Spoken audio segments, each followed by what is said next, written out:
दिया voice channel के प्यारे नाजरीन, अस्सलाम वालेकुम। बुढ़ापे में भी मेरे ससुर की मर्दाना ताकत इतनी ज़बरदस्त थी कि जब वो काम करते तो मेरी सास की चीखें निकल जाती। मेरी सास ससुर से हाथ जोड़कर छोड़ने की माफ़िया मांगती थी। एक मेरा शोहर था जो जल्दी थक जाता था। मैं अपने ससुर जैसा मर्द चाहती थी जो मेरी चीखें निकाल दे। एक रात मैं ससुर के कमरे में छुप गई तो फिर ससुर ने मेरे साथ मेरा ससुर बहुत ज़्यादा खूबसूरत लगता था। अब ससुर को देखकर मुझे अपना शौहर बिल्कुल अच्छा नहीं लगता था। मेरे शौहर के मुकाबले में मेरे ससुर का जिस्म बहुत ज़्यादा खूबसूरत था। मेरे ससुर ने खुद को बहुत ज़्यादा फिट रखा हुआ था। मेरे ससुर आर्मी से रिटायर्ड हो चुके थे। उनकी पर्सनैलिटी बहुत ही ज़्यादा अच्छी थी। अब सारा दिन घर में रहते थे। मेरा बहुत दिल चाहता है कि मैं अपने ससुर के साथ दोस्ती कर लूं, लेकिन मेरा ससुर सलाम दुआ से ज़्यादा मुझे नहीं बुलाते थे। मैं हर तरह से कोशिश कर रही थी कि वो मेरी तरफ देखें, लेकिन उन्होंने कभी मुझे गंदी नज़र से नहीं देखा था। मुझे हैरानगी होती थी कि एक मर्द होकर उनकी नज़र कभी मुझ पर नहीं पड़ी। दिन ब दिन अपने ससुर के लिए मेरी मोहब्बत बढ़ती जा रही थी। पता नहीं मेरे ससुर में ऐसा क्या था कि मैं उनकी तरफ खींची चली जा रही थी। मैं अपने ससुर से बहुत मोहब्बत करने लगी थी, लेकिन मैं उनसे कहने से डरती थी।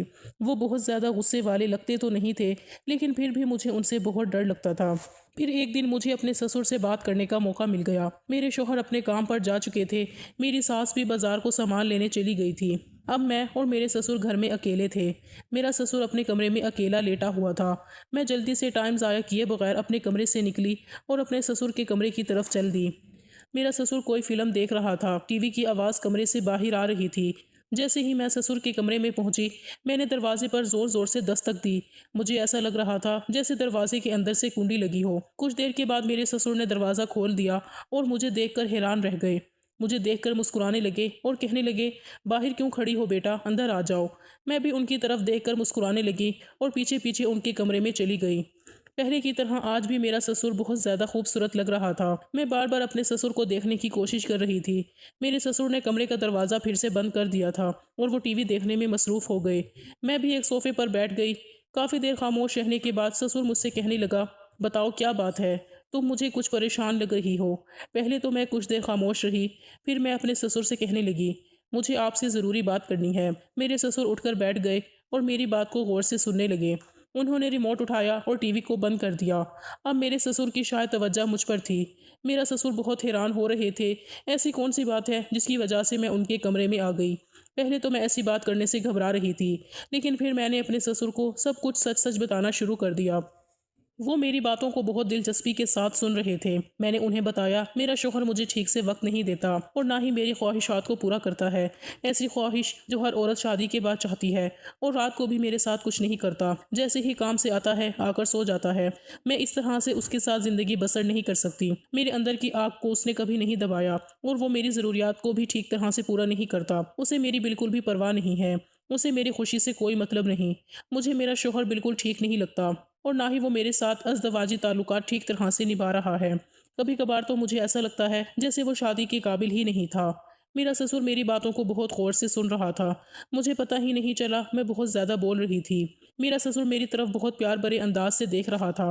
वो मेरी ऐसी बातें सुन रहा था और बहुत ज़्यादा हैरान हो रहा था।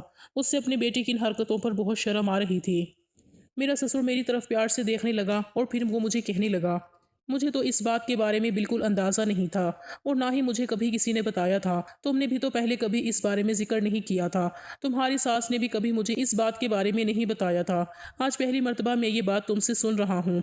मैं भी इन हालात से थक गई थी, इसलिए मैंने अपने ससुर को सब कुछ बता दिया। मैंने ये भी बताया कि मेरे ससुर ने कभी मेरे साथ कुछ नहीं किया।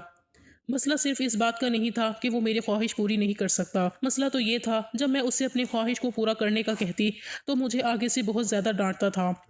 कभी कभार तो मेरे ऊपर हाथ भी उठा देता था। मेरी ऐसी बातें सुनते ही मेरे ससुर को मुझ पर तरस आने लगा। उन्होंने बहुत प्यार से मेरे सर पर हाथ फेरा और कहने लगे, तुम परेशान मत हो। फिर उन्होंने मुझे अपने गले से लगा लिया। आज पहली मर्तबा मुझे बहुत खुशी हो रही थी। मेरा ससुर मुझसे इतना ज्यादा प्यार कर रहा था। अपने ससुर को बहुत प्यार भरी नजरों से देख रही थी। अभी मैं उनकी तरफ देख ही रही थी कि मेरा ससुर मुझसे कहने लगा, मैं अभी इसी बात का कोई ना कोई हल निकाल देता हूँ। मैं अपने ससुर की बात सोचने लगी और फिर उनसे पूछने लगी, पता नहीं आप इस बात का कब हल निकालेंगे। मैं और मज़ीद बर्दाश्त नहीं कर सकती। अगर वो मेरी ख्वाहिश को पूरा नहीं कर सकता तो उससे कहें कि मुझे तलाक दे दे। मैं किसी और के साथ शादी कर लूँगी। मेरा ससुर मुझसे कहने लगा, देखो बेटा, ऐसी बातें नहीं करते। फिर वो कुछ देर सोचने लगे। काफ़ी देर सोचने के बाद वो मुझसे कहने लगे, देखो बेटा, मेरे पास एक ही हल है इस बात का, जिससे तुम्हारी हर ज़रूरत पूरी हो सकती है और मैं तुम्हारी हर ख्वाहिश को पूरा कर सकता हूँ। मैं बरसों से प्यासी थी और यही चाहती थी कि कोई मज़ीद मेरी ज़रूरियात को पूरा करे। मैंने अपने ससुर से कहा कि ठीक है, अगर आप मेरी ज़रूरियात और ख्वाहिशात को पूरा कर सकते हैं तो ठीक है, आप कर दें। मुझे इस बात से कोई एतराज़ नहीं होगा। मेरे ससुर इस बात पर बहुत ज़्यादा खुश हो गए। मेरे दोनों हाथों को अपने हाथों में थाम लिया और कहने लगे, तुम्हें परेशान होने की बिल्कुल ज़रूरत नहीं।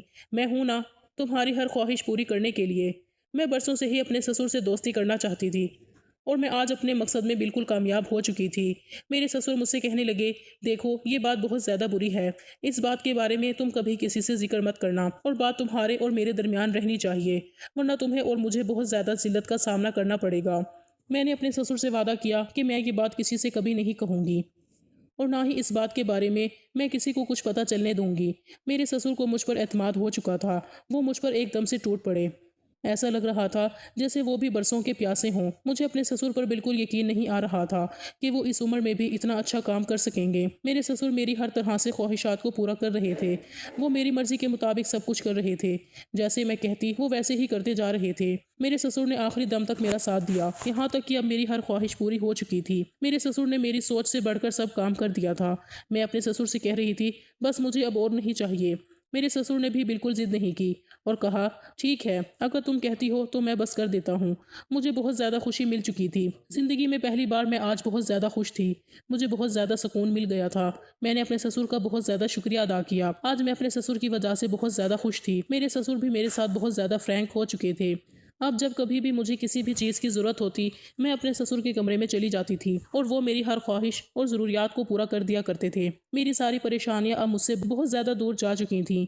मेरा शोहर मुझे इतना ज़्यादा खुश देखकर बहुत ज़्यादा हैरान होने लगा था। उसको शक होने लगा था और उसने मेरा बाहर निकलना बंद कर दिया था। लेकिन उसे क्या पता था, मेरी हर ख्वाहिशात और मेरी ज़रूरियात घर में ही पूरी हो जाती थी। अब मैं बहुत ज़्यादा खुशी से ज़िंदगी गुजारने लगी थी।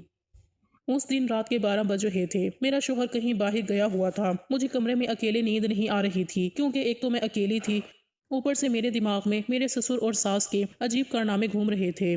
मैंने सोचा, चलो ससुर जी के कमरे की तरफ चल के देखती हूँ आज भी वो वही सब कर रहे हैं या फिर सो गए हैं। मैं दबे पांव ससुर जी के कमरे की तरफ आ गई। तब मैंने जो सुना तो मुझे यकीन नहीं हुआ। मेरे ससुर जी के कमरे से मेरी सास की मदहोश करने वाली सिसकियां मुझे साफ साफ सुनाई दे रही थीं। मेरी सास मेरे ससुर से कह रही थी, अब बस भी करो, मैं ये सब और ज़्यादा नहीं कर सकती हूँ। तुम बूढ़े हो गए हो, लेकिन अभी भी तुम ये सब करते हो, थकते नहीं हो। तब मेरा ससुर मुस्कुरा जाता है और कहता है, मैं अभी कहाँ बूढ़ा हुआ हूँ, अभी तो मैं जवान हूँ और सारी रात मैं तुम्हारे साथ ये सब कर सकता हूँ। तुम ही बड़ी जल्दी थक जाती हो। तब भी मेरी सास अजीब अजीब सी सिसकियाँ लेते हुए कहती है, अब मैं बूढ़ी हो गई हूँ, अब मेरी ये सब करने की उम्र नहीं रही है। तुम मुझे सारी रात इतना परेशान करते हो, जिससे सारा दिन मेरा बदन टूटा रहता है। अब बस भी करो, मुझे बख्श दो, मैं तुम्हारे सामने हाथ जोड़ती हूँ, अब मुझे छोड़ दो। तभी मेरा ससुर कहता है, थोड़ी देर और कर लो, फिर बाद में दूसरी पोजीशन में ये सब करते हैं।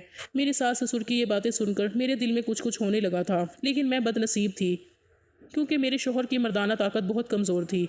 कभी भी वो मुझे वो सुख नहीं दे पाया जो सुख मेरे ससुर बुढ़ापे में मेरी सास को दिया करते थे। जिस तरह बुढ़ापे में मेरे ससुर मेरी सास की चीखें निकलवाते थे, लेकिन जब मेरे शोहर मुझसे प्यार करते थे तब मेरी तो सिसकियां भी नहीं निकलती थी। वो जल्दी ही फ्री होकर सो जाते थे और मेरी प्यास जूं की तूं अधूरी की अधूरी ही रह जाती थी। मैं वहां से यही सब सोचते हुए अपने कमरे में आ गई। बार बार मेरे दिमाग में एक ही ख्याल आ रहा था कि आखिर मेरे ससुर जी ऐसा क्या खाते हैं जो बुढ़ापे में भी उनकी मर्दाना ताकत इतनी जबरदस्त है कि सास की चीखें निकल जाती हैं। मैं ससुर जी के इस राज को जानना चाहती थी, इसलिए मैंने सोच लिया था अब की बार किसी तरह मैं रात को उनके कमरे में चली जाऊंगी और छुपकर सास ससुर के ये कारनामे देखूंगी। लेकिन मुझे क्या पता था मेरी ही शामत आने वाली थी। तभी अचानक मेरे कमरे का दरवाजा खुलता है और एक अनजान शख्स मेरे कमरे में घुस जाता है और मुझे वो दबोच लेता है। उसने ये सब इतनी जल्दी से किया था कि मुझे संभलने का मौका ही नहीं मिला था और फिर वो आदमी मेरे साथ जबरदस्ती करने लगा। काफी देर उसने मेरे साथ जबरदस्ती की और मेरे साथ जबरदस्ती करके मुझे बदहवास हालत में छोड़कर वो चला गया था। रात के अंधेरे में वो मुझे बर्बाद करके जा चुका था। मैं रोती रही और इसी हालत में बिस्तर पर पड़ी रही। कुछ पल बाद मुझे होश आया। मैंने खुद को संभाला और फौरन भागकर बाथरूम में चली आई और खुद को रगड़ रगड़ कर साफ करने लगी। पता नहीं वो कौन आदमी था जिसने मेरे अकेलेपन का फ़ायदा उठाया था और जिसका चेहरा मैं देख भी नहीं पाई थी। वो लगातार मुझे इस्तेमाल कर रहा था और काफ़ी देर तक उसने मुझे इस्तेमाल किया था, लेकिन इसके बारे में मैं किसी से कुछ कह भी नहीं सकती थी। काफ़ी देर अपने बदन को साफ करने के बाद मैं बाथरूम से बाहर आ गई। 2-3 दिन तो मेरे ऐसे ही गुजर गए। आज फिर से मेरे शौहर काम के सिलसिले में बाहर गए हुए थे और रात को मैं अकेली थी। आज मैंने सोच लिया था कि कुछ भी हो जाए, मैं हर हाल में ससुर जी का राज जानकर ही रहूंगी और सास ससुर के कमरे में आने से पहले मैं उनके कमरे में चली गई। काफ़ी देर इंतजार करने के बाद मेरे सास ससुर कमरे में आए और फिर मेरे सास ससुर वो सब करने लग गए। काफ़ी देर उनको मैं वो सब करते हुए देख रही थी। अब मुझसे रहा नहीं गया तो मैं ससुर जी के सामने आ गई। तब मेरे ससुर ने कहा, बहू तुम यहाँ, अगर तुम यहाँ आ ही गई हो तो तुम भी हमारे साथ मिल जाओ और जो हम कर रहे हैं वो तुम भी करो। देखना तुम्हें बहुत मज़ा आएगा। तुम्हारी सास बहुत जल्दी थक जाती हैं। तुम अभी जवान हो और खूबसूरत भी। तुम्हारे साथ ये सब करने में मुझे भी मज़ा आएगा। मैं ससुर जी को मना नहीं कर सकी और फिर मेरे ससुर जी ने मेरे साथ मुझे ससुराल में आए 7 दिन हो गए थे और मुझे अपने शोहर की रूटीन का अच्छे से अंदाज़ा हो गया था कि वो क्या खाते पीते हैं। मेरे शोहर रोज़ाना रात को मिल्क शेक पीना पसंद करते थे, पर मैं बहुत भुलक्कड़ थी, इसलिए अक्सर छोटी छोटी बातों को मैं भूल जाया करती थी। कुछ बातों को तो मैं सर पर सवार कर लिया करती थी और घंटों उनके बारे में सोचती रहती थी।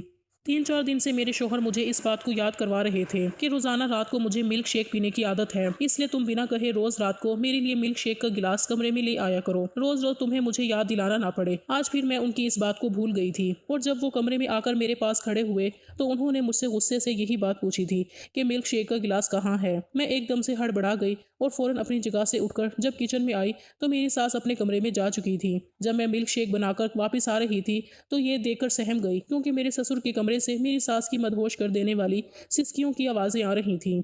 मेरी सास बार बार एक ही बात कही जा रही थी कि अब बस भी करो, मैं थक गई हूँ, अब मुझ में हिम्मत नहीं है।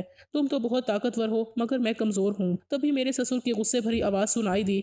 मेरे ससुर बोल रहे थे कि इसमें थकने वाली कौन सी बात है, अभी से तुम थक गई हो, चलो जल्दी से फिर से शुरू हो जाओ। इधर आ जाओ मेरे पास, अब की बार दूसरे तरीके से करते हैं, देखना इस बार बहुत मज़ा आएगा। ये सब सुनकर मैं हक्का बक्का होकर अपने कमरे में आ गई और जब मैं सोने के लिए लेटी तो मेरे जहन में यही बात गूंज रही थी कि मेरे ससुर तो देखने में हड्डी का ढांचा लगते हैं, मगर मैं नहीं जानती थी कि वो इस कदर ताकतवर थे कि इस उम्र में भी उन्होंने मेरी सास की चीखें निकाल दी थीं। मैं भी ऐसा ही शोहर चाहती थी, मगर मेरा शोहर तो बहुत जल्दी थक जाता था।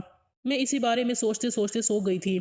सुबह जब मेरी आंख खुली तो मेरी सास रोज की तरह घर के काम काज कर रही थी और उनका मिजाज बिल्कुल सादा लग रहा था।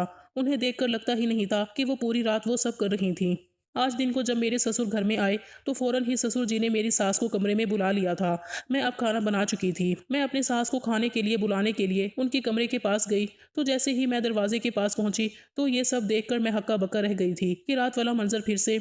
मेरी सास इसी बात की तकरार किए जा रही थी कि मैं थक गई हूँ, अब बस भी करो और मुझ पर थोड़ा रहम करो, अब इस उम्र में मुझ में हिम्मत नहीं है, अब ये सब कुछ मैं नहीं सह सकती। और मैं हैरान परेशान सी वापस आ गई थी और किचन में वापस आने के बाद मैं यही सोच रही थी कि आखिर मेरे ससुर ऐसा क्या खाते थे जो इस कदर ताकतवर थे।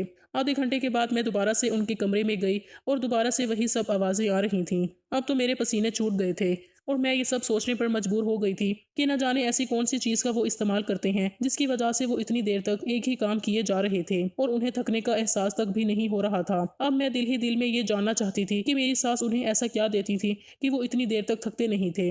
मैं ये सब सोच ही रही थी। 20 मिनट के बाद मेरी सास खुद ही कमरे से बाहर आ गई थी। कमरे से बाहर आने के बाद उनका चेहरा नॉर्मल था पर वो पूरी पसीने में भीगी हुई थी। मगर मेरी सास ने अपने दोनों हाथ अपनी कमर पर रखे हुए थे और कह रही थी कि ये कमर का दर्द भी ना जाने कब मेरी जान छोड़ेगा। उनकी ये बात सुनकर मैंने बड़ी मुश्किल से अपनी मुस्कुराहट रोकी थी। मैं उन्हें कुछ कहते कहते रुक गई थी। अब मैं ये जानना चाहती थी कि मेरी सास मेरे ससुर जी को ऐसा क्या खिलाती थी जो उनकी ताकत इस हद तक बढ़ गई थी।